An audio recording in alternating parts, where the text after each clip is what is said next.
Assalamualaikum, salam Jumaat, salam Buletin Gadget. Dan sekarang adalah rangkuman berita menarik minggu ini.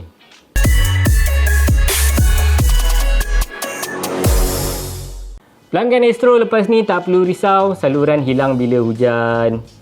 Tengah sedap-sedap tengok Astro, tiba-tiba pam, tak ada siaran. Sebab apa? Sebab hujan. Tapi korang lepas ni jangan risau sebab Astro baru saja melancarkan Ultra Plug and Play Box baharu. So apa benda Ultra Plug and Play Box ni?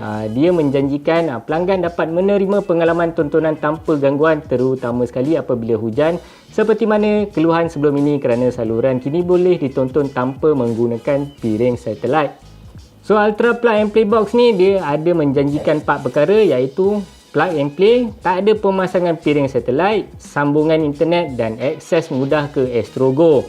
Dari segi harga, untuk mengaktifkan Ultra Plug and Play ni, ia adalah percuma untuk pelanggan sedia ada yang mempunyai bayaran langganan lebih daripada RM100 sebulan. Sementara pelanggan baru, anda dikenakan caj sebanyak RM39 sebulan.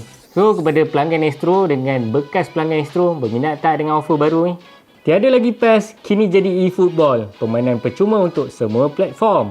Setiap benda mesti ada rival lah. Contoh kita ada iOS dengan Android, kita ada AMD dengan Intel, lepas tu ada PC dengan konsol. Macam tu jugalah dengan game. Contohnya macam FIFA dengan PES. Dan sekarang ni kita nak cerita pasal PES, atau nama panjang dia Pro Evolution Soccer, yang mana Konami sebagai pembangun permainan ni, diorang cakap diorang akan tamatkan PES ni dan akan tukar nama kepada eFootball.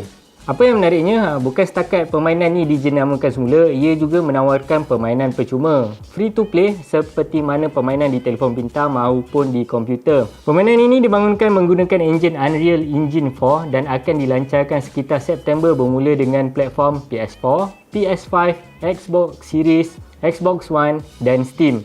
Kemudian akan menyusul pula dekat iOS dan Android. Melalui penawaran di semua platform, Konami juga akan cakap permainan ni akan sokong rentas platform iaitu crossplay, bermakna pemain PC boleh berlawan dengan pemain PS5 ataupun pemain mobile. Publisher game ni juga cakap mereka menyasarkan sebuah game yang akan sentiasa menerima update setiap musim berbanding sebelum ini yang perlu membelinya setiap tahun. Perlawanan biasa yang menampilkan kelab seperti Barca, Bayern, MU dan 6 kelab lain boleh dimainkan secara percuma. Manakala mod lain akan ditawarkan dalam bentuk DLC. Bagaimanapun, Konami dia tak share maklumat lain seperti contoh mod popular diorang, Become a Legend, My Club. Adakah dia akan dibawa sama pada eFootball ni? Sama-sama kita nantikan. Poco X3 GT akan dilancarkan rasmi di Malaysia minggu hadapan. Lebih kurang sebulan yang lepas kita ada dengar yang mana Poco X3 GT dah pun masuk ke senarai SIRIM, menandakan ia akan dibawa masuk secara rasmi ke pasaran tempatan. Dan kini Poco Malaysia tampil mengesahkan perkara tersebut, yang mana acara pelancaran akan dilakukan pada 28 Julai tepat jam 8 malam secara dalam talian. Buat masa sekarang kita tak tahu spek rasmi telefon pintar berkenaan, tapi ia disebut-sebut sebagai penjenamaan semula dari model Redmi Note 10 Pro 5G. Dan imbas kembali kepada spek phone Redmi Note 10 Pro 5G tu, ia hadir dengan chip Dimensity 1100, RAM sehingga 8GB, storan 128GB atau 256GB, bateri 5000 mAh, pengecasan 67W, skrin 6.7 inci dari jenis LCD dan kadar segar semula 120Hz. Dan untuk maklumat lebih lanjut, macam harga, bila ia akan start jual, kita tunggu tarikh 28 Julai tu. Tablet dan laptop baru Huawei masuk Malaysia 27 Julai ini. Selain daripada gaji nak masuk 27 Julai ini, ada benda lain juga nak masuk secara rasmi kat pasaran Malaysia, iaitu laptop dengan tablet baru Huawei. Kalau korang ingat, awal bulan ni Huawei dia ada merasmikan 8 peranti terbaru. Ada yang dah masuk Malaysia, ada yang belum. Dan untuk mengemas kini penawaran sedia ada, dia akan bawa masuk Huawei MatePad 11 dengan Huawei MateBook D15 serta Huawei MateBook 14. Huawei MatePad 11 bukan sahaja tablet terawal hadir dengan HarmonyOS, malah yang pertama hadir menyokong kadar segar semula 120Hz.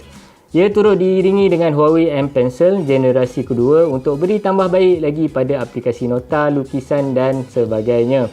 Di samping itu, dua komputer riba yang bakal menjengah pasaran tempatan adalah Huawei MateBook D15 serta Huawei MateBook 14. MateBook D15 bakal dikuasakan oleh chip i5 generasi ke-10 dan 11. Sementara MateBook 14 pula mempertaruhkan chip AMD Ryzen seri 4000H dan Intel i3 generasi ke-10.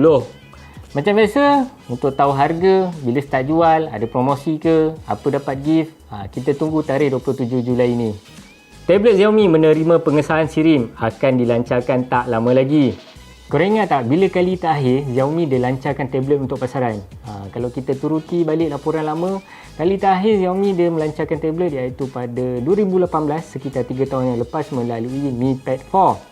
Minggu ni ada terdapat satu laporan yang mana Xiaomi akan buat comeback di mana Mi Pad 5 akan dilancarkan. Tapi itu dekat China. Dan timbul lagi satu laporan yang mana ia akan dibawa masuk ke pasaran tempatan.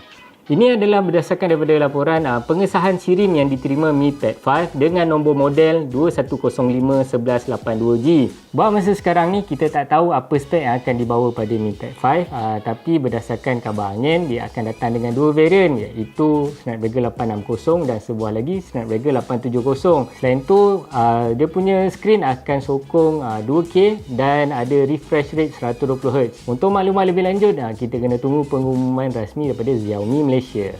Ini adalah trend paling laju di dunia. Jarak 1200 km hanya ambil masa 2 jam setengah. Kalau kita cerita pasal trend paling laju, mungkin otak kita akan teringat pasal Shinkansen yang dekat Jepun tu. Dia boleh cecah 320 km per jam.